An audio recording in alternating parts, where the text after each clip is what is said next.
안녕하십니까. 이영돈의 굿모닝 LA 시작합니다. 먼저 미 전체적인 소식부터 전해드리는데요. 미 의회가 코로나19 대응을 위해 5번째 경기 부양책을 놓고 본격적인 협상에 나섰는데요. 공화당과 민주당의 이 부양책의 규모나 지원 정책 우선순위 등을 놓고 이견을 보이고 있어서 난항이 예상됩니다. 일단 월스트리트저널 등에 따르면 트럼프 대통령이 마이크 펜스 부통령, 스티브 무누신 재무장관, 그리고 미치 매코넬 상원 원내대표, 케빈 메카시 하원 원내대표 등 공화당 지도부들을 어제 만나서 추가 부양책을 논의를 했습니다. 1 트릴리언 달러 규모의 부양책을 구상 중인 무누신 장관은 이번 추가 부양책이 어린이와 일자리 그리고 백신에 초점을 맞춰야 한다고 밝혔는데요. 세부 내용은 추후 브리핑을 통해서 공개될 예정인 가운데 공화당 법안에는 기업에 대한 세금 혜택, 주별 개학 지원 등이 담길 것으로 보입니다. 사실 그간 미 의회는요, 4차례에 걸쳐서 코로나19로 침체된 경기 부양과 질병 대응을 위한 법안을 초당적으로 처리를 한 바 있습니다. 그런데 이번 주에 본격적으로 협상이 시작되는 5번째 법안에 대해서는 양당 간의 견해가 정말 너무 큽니다. 그래서 쉽게 합의를 이뤄내기 어렵다는 것이 지금 대표 언론들의 분석인데요. 우선 부양책 규모에서 이견을 좁히지 못하고 있습니다. 약 1조 달러, 1 트릴리언 달러 규모의 부양책을 내놓겠다는 공화당의 구상과 달리 민주당은 이미 5월에 3 트릴리언 달러에 이르는 추가 예상 법안을 통과시켰습니다. 1과 3의 차이는 어마어마한 차이죠.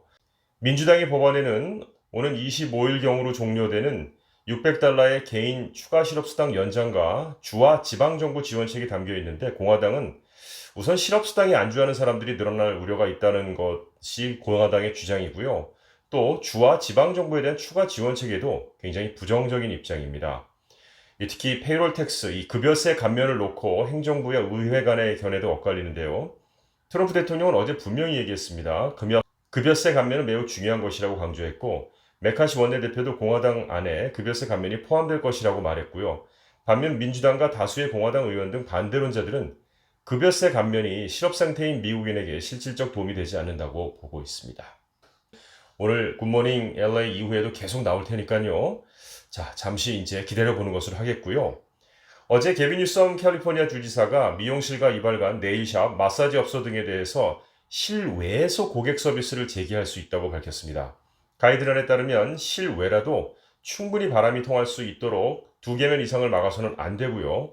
종업원과 고객 모두 마스크를 써야 하고 고객 간에는 6피트 이상 거리 두기를 해야 하고 수시로 소독 작업도 해야 하며 이 미용실의 경우 샴푸나 염색, 파마 서비스는 제공할 수 없다는 겁니다. 여기엔 문신이나 피어싱 등 엄격한 위생상의 요구사항을 필요로 하는 업종은 일단 제외가 됐습니다. 예, 머리를 실외에서 자른다는 것은 이건 좀 상상은 안 됩니다만 어쨌든 행정명령 자체는 그렇게 내려왔습니다. 캘리포니아 주 전역으로 보면은요, 2차 셧다운 때문인지 확진자 숫자가 살짝 내려간 모습인데요. LA 카운티 지역 코로나19 수치들은 좀 일제히 상승한 모습입니다. 병원 입원 환자 숫자, 신규 감염, 사망자 등 코로나19 관련 주요 수치들이 모두 올랐다라고 이렇게 밝혔는데요.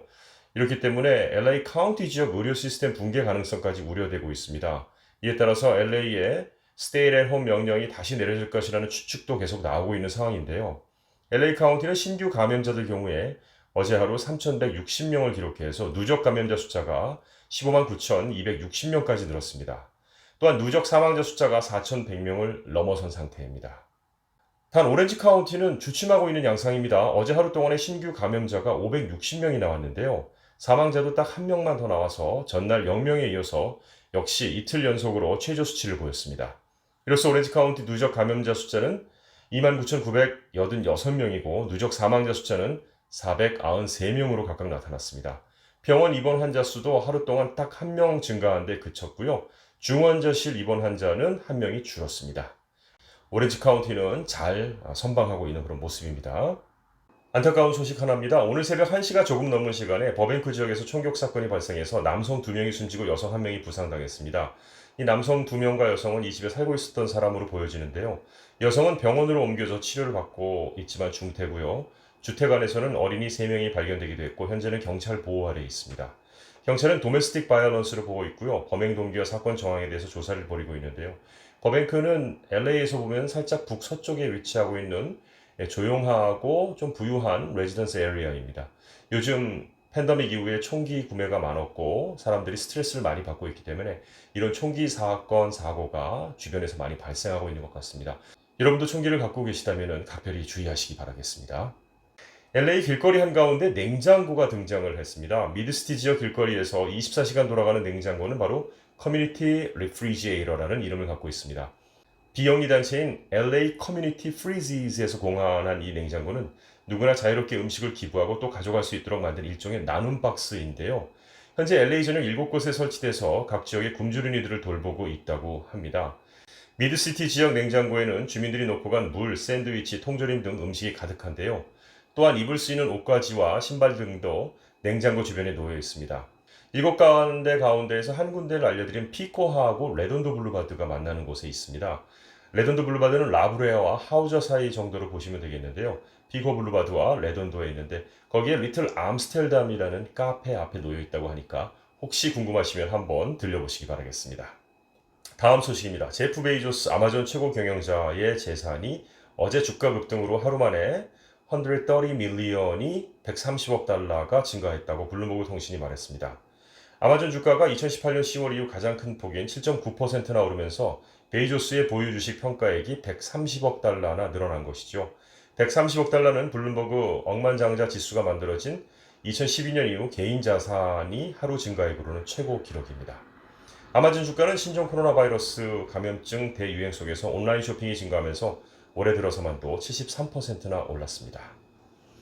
자, 흐뭇한 뉴스 한 두 가지만 더 전하면서 마치도록 하겠는데요. 영화배우와 제작자, 뮤지션으로 활동해온 키아누 리브스가 이번엔 만화 작가로 변신합니다. 정말 너무 다재다능한 거 아닌가라는 생각인데요. 키아누 리브스가 뉴욕타임스의 베스트셀러 그래픽 소설 작가 맷 키튼과 손잡고 12부작 만화 버서커의 첫 편을 오는 10월 7일 선보일 예정이라고 하는데요. 장르는 액션이라고 합니다. 그의 변신은 과연 어디까지일까요? 자, 한편 류현진 선수 소식입니다. 류현진 선수가 지난해에 이어서 2년 연속 메이저리그 개막전 선발에 영예를 안았는데요. 어제 다저스는 목요일에 7시 8분에 다저스 스타디움에서 경기를 펼친다고 말씀드렸는데요. 토론토 블루제이스는 일단 토론토의 홈구장을 쓸 수 없는 가운데에서 우선은 플로리다로 내려가서 첫 경기를 치르게 됩니다. 오는 24일 금요일 오후 3시 40분에 플로리다의 세인트 피터스버그 트로피카나 필드에서 열리는 템파베이 레이즈와의 개막전에 선발 등판하고요. 이 경기가 관심을 끄는 게 최지만 선수도 나오기 때문에 두 선수의 맞대결, 또 한국 선수가 두 명이나 나오는 메이저리그 베이스볼을 한 번에 볼 수 있다는 것도 매력적인 선택이 될 것 같습니다. 이용균의 굿모닝 LA는 여기까지입니다. 오늘 하루도 건강하고 활기찬 하루 보내시기 바라겠습니다. 고맙습니다.